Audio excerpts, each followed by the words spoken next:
Me right now, Jill Colvin, White House reporter for the Associated Press, and John Harwood, CNBC's editor-at-large, with a big good morning to you both. Jill, I'll start with you here. What are you hearing about how the White House is handling having yet another ex-Trump aide cooperating with the FBI investigation? Do they have anything to worry about?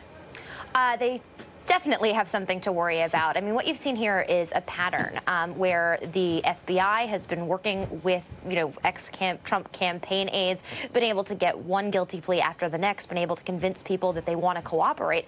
And if it turns out that indeed their target is the president and people close to him, the more leverage they have over these people, the more dangerous it becomes for the president and for the White House. The president is deeply concerned about the investigation. He does believe, and he continues to tell his friends around him, that he believes that he's the last round of indictments against Manafort somehow kind of proves that there was no, his campaign was not involved in any kind of collusion with Russia. But there's definitely still cause for concern here. Yeah. So there's a big if, John. The indictments, look, they don't still answer the central question on whether the Trump campaign coordinated with Russia to disrupt the election. But what do all these recent developments tell you about how Mueller is putting all the pieces together in this puzzle? Well, Alex, we don't know as a legal matter about collusion, but what we do know is that you had a campaign chairman who had been indirectly on Russia's payroll through his work for Yanukovych in Ukraine. We know that the Trump organization itself has said that it was dependent on Russian money itself before the campaign started.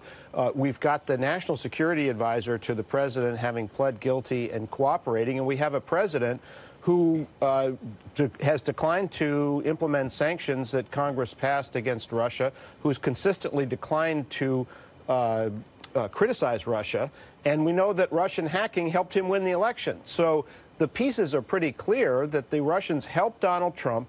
Donald Trump is pursuing policies favorable to Russia.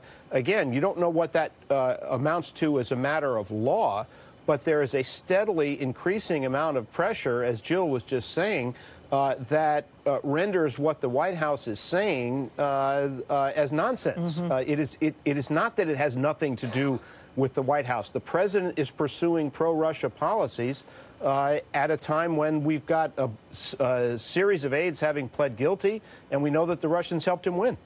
Well, to your point, legally still remains a question, but I think what we can all see, incontrovertible evidence that the president says he the best people, some of whom are clearly ethically compromised best people. All right, I want to get to Jared Kushner's security clearance, Jill, with you. The president saying that Chief of Staff John Kelly, he's going to make the final call on whether Kushner will continue to have all the access he has on a daily basis to all the top secret material. He's only got this interim clearance. Is there any insight on how Kelly is going to go about this? And does he really have a choice but to clear Jared, given what the president said at that CPAC speech? Well, keep in mind here, just so everyone's clear about this, the reason the president was asked that question was because Kelly had released this memo last week saying that within a week, the deadline was yesterday, Friday, and by that date, everyone who had interim top secret clearance would be downgraded so that they could see only less sensitive information. Our understanding is that likely includes Jared. He's somebody who has had his security clearance now pending for over a year and has nonetheless still been working, still been asking to see things like the president's daily briefing. But sources tell us that Kelly had intended to, or the White House had intended to inform everyone who was affected by a security downgrade by the end of yesterday. This is a process that people have to go through where they're actually formally informed that the downgrade is happening. And then there's something called a readout that's done where an official sits down with the White House aide and explains to them once again, everything you've seen up until this point is classified, and reminds them of the consequences of breaking that type of confidentiality. Right. And so at this point, our understanding is that folks have been informed. The White House and Jared Kushner's lawyer will not say whether or not he has personally been informed at this point, but our understanding is everyone affected has been. John, you getting any intel? Alex, yeah, go ahead. Well, I just wanted to say that the common thread here that relates to the previous conversation is financial distress. Jared Kushner and his family company have a tremendous liability for building in New York. And financial distress makes you vulnerable pressure from people abroad. You mean like blackmail? That's what they're worried about. Yeah. Exactly so. And we know that Jared Kushner, along with Paul Manafort, along with Donald Trump Jr., was among the participants in that meeting in June of 2016 that occurred after Russians reached out via Rob Goldstone and said, we've got information, the Russian government wants to help Donald Trump, we've got information about Hillary Clinton, and they said, bring it.